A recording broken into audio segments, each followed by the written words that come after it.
ఇప్పుడు రఘురామరాజు గారు.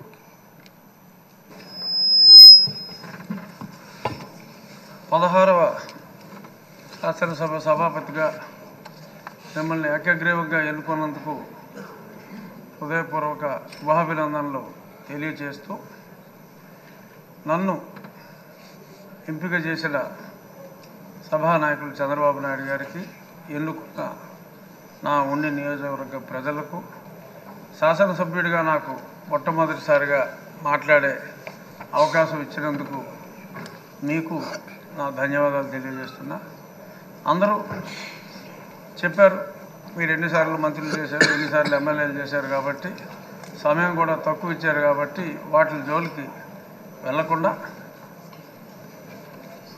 ఎన్నో దశాబ్దాలుగా నేను మీకు చిరపరిచితుడిని అయినప్పటికీ సభలో చెప్పుకోవాల్సిన అంశాలు కొందరే ఆ పేరుకి సార్థకత తీసుకొస్తారు. చిన్నవారికి అయ్యగా, మీ తోటి వయసులందరికీ అన్నగా, రాష్ట్ర ప్రజలందరికీ ఎంతో ప్రీతిపాత్రుడుగా, అయ్యన్న పాత్రుడుగా పరిపూర్ణమైన పేరు మీకు మీ తండ్రి గారు పెట్టారో తాతగారు పెట్టారో, ముందుగా వారికి నా ధన్యవాదాలు తెలియజేస్తూ, ఈ సభ పామరులందరికీ అర్థమయ్యేలాగా సరళమైన భాషలో మీరు మాట్లాడతారు. అందులో గర్వం లేదు, సరళమైన భాషే మీరు ఎప్పుడు మాట్లాడారు. ఇప్పుడు మీరు పిఆర్ కాలేజీలో చదువుకున్నప్పుడు ఒక గ్యాంగ్ లీడర్గా, రాజకీయాల్లో ఇప్పుడు ఒక మాస్ లీడర్గా, ఇప్పుడు మా శాసనసభను ఒక తరగతిగా భావిస్తే క్లాస్ లీడర్లా కాకుండా ఒక క్లాసిక్ లీడర్గా మీరు ఉంటారు అనే పరిపూర్ణ విశ్వాసం మా అందరికీ కూడా ఉంది. నిన్ననే మరి సింహంలాగా చెప్పుకునే వాళ్ళు సభకు వచ్చి వారి పేరు కూడా మర్చిపోయేలాగా పెప్ప అన్నారు. ఎందుకంటే అయ్యన్న పాత్రుడు గారిని సభాపతిగా ఎన్నుకుంటున్నారని అప్పటికే తెలిసిపోయింది కాబట్టి మరి వాళ్ళ పేరు కూడా మర్చిపోయే పరిస్థితి వచ్చింది. అంచేత వాళ్ళు ఎప్పట్లాగా అలాగే ఆ సీట్లన్నీ ఖాళీగా ఉంటాయేమో, మరి ప్రతిపక్ష పాత్ర పోషించాలి అంటే మరి పాలకపక్షంలోనే అందరికీ కూడా మీరు మాట్లాడే అవకాశం, కేవలం పొగడ్తలకే పరిమితం కాకుండా, మంత్రులకే అవకాశం కాకుండా, మాలాంటి శాసనసభ్యులందరికీ కూడా మీరు తప్పకుండా అవకాశం ఇవ్వాలి.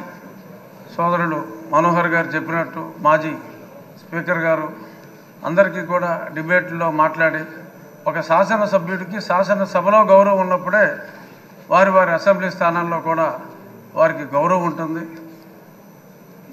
శాసనసభ్యులందరి గౌరవం కూడా మీరు కాపాడగలరు అని మనస్ఫూర్తిగా భావిస్తూ, మరిన్ని ఉన్నత శిఖరాలు ఒక రాజకీయ నాయకుడిగా, ఒక ప్రజల మనసు దోచుకున్న వ్యక్తిగా మీరు మరింత ఉన్నత శిఖరాలకి ఎదగాలని, మిమ్మల్ని మేము ఎప్పుడూ కూడా రాష్ట్ర ప్రజలు కూడా బీసీ నాయకుడిగా చూడలేదు. కొందరు నాయకులు ఇప్పుడు అన్నారు బీసీ నాయకుడు అని, కానీ ప్రజలందరి మన్నన ఉన్న అపరూపమైన నాయకుడు మా అయ్యన్న పాత్రుడు అని చెప్పి, ఒక వర్గానికి మిమ్మల్ని పరిమితం కాదు, అందరి నాయకుడు మా అయ్యన్న పాత్రుడు, అందరి పాత్రుడు మా అయ్యన్న పాత్రుడు అని చెప్తూ ఆల్ ద బెస్ట్ సార్.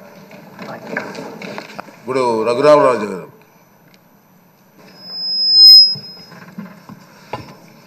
పదహారవ శాసనసభ సభాపతిగా మిమ్మల్ని ఏకగ్రీవంగా ఎన్నుకున్నందుకు హృదయపూర్వక శుభాభినందనలు తెలియజేస్తూ, నన్ను ఎంపిక చేసిన సభానాయకులు చంద్రబాబు నాయుడు గారికి, ఎన్నుకున్న నా ఉండి నియోజకవర్గ ప్రజలకు, శాసనసభ్యుడిగా నాకు మొట్టమొదటిసారిగా మాట్లాడే అవకాశం ఇచ్చినందుకు మీకు నా ధన్యవాదాలు తెలియజేస్తున్నా. అందరూ చెప్పారు, మీరు ఎన్నిసార్లు మంత్రులు చేశారు, ఎన్నిసార్లు ఎమ్మెల్యేలు చేశారు కాబట్టి సమయం కూడా తక్కువ ఇచ్చారు కాబట్టి వాటి జోలికి వెళ్లకుండా ఎన్నో దశాబ్దాలుగా నేను మీకు చిరపరిచితుడిని అయినప్పటికీ సభలో చెప్పుకోవాల్సిన అంశాలు కొందరే ఆ పేరుకి సార్థకత తీసుకొస్తారు. చిన్నవారికి అయ్యగా,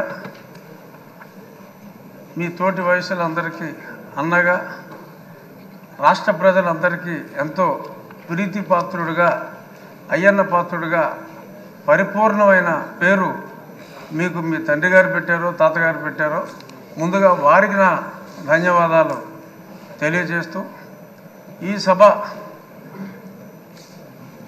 పామరులందరికీ అర్థమయ్యేలాగా సరళమైన భాషలో మీరు మాట్లాడతారు. అందులో గరళం లేదు, సరళమైన భాషే మీరు ఎప్పుడు మాట్లాడారు. ఇప్పుడు మీరు పిఆర్ కాలేజీలో చదువుకున్నప్పుడు ఒక గ్యాంగ్ లీడర్గా, రాజకీయాల్లో ఇప్పుడు ఒక మాస్ లీడర్గా, ఇప్పుడు మా శాసనసభను ఒక తరగతిగా భావిస్తే క్లాస్ లీడర్లా కాకుండా ఒక క్లాసిక్ లీడర్గా మీరు ఉంటారు అనే పరిపూర్ణ విశ్వాసం మా అందరికీ కూడా ఉంది. నిన్ననే మరి సింహంలాగా చెప్పుకునే వాళ్ళు సభకు వచ్చి వారి పేరు కూడా మర్చిపోయేలాగా పెప్ప అన్నారు. ఎందుకంటే అయ్యన్న పాత్రుడు గారిని సభాపతిగా అనుకుంటున్నారని అప్పటికే తెలిసిపోయింది కాబట్టి మరి వాళ్ళ పేరు కూడా మర్చిపోయే పరిస్థితి వచ్చింది. అంచేత వాళ్ళు ఎప్పట్లాగా అలాగే ఆ సీట్లన్నీ ఖాళీగా ఉంటాయేమో, మరి ప్రతిపక్ష పాత్ర పోషించాలి అంటే మరి పాలకపక్షంలోనే అందరికీ కూడా మీరు మాట్లాడే అవకాశం, కేవలం పొగడ్తలకే పరిమితం కాకుండా, మంత్రులకే అవకాశం కాకుండా, మాలాంటి శాసనసభ్యులందరికీ కూడా మీరు తప్పకుండా అవకాశం ఇవ్వాలి. సోదరుడు మనోహర్ గారు చెప్పినట్టు మాజీ స్పీకర్ గారు అందరికీ కూడా డిబేట్లో మాట్లాడి, ఒక శాసనసభ్యుడికి శాసనసభలో గౌరవం ఉన్నప్పుడే వారి అసెంబ్లీ స్థానాల్లో కూడా వారికి గౌరవం ఉంటుంది.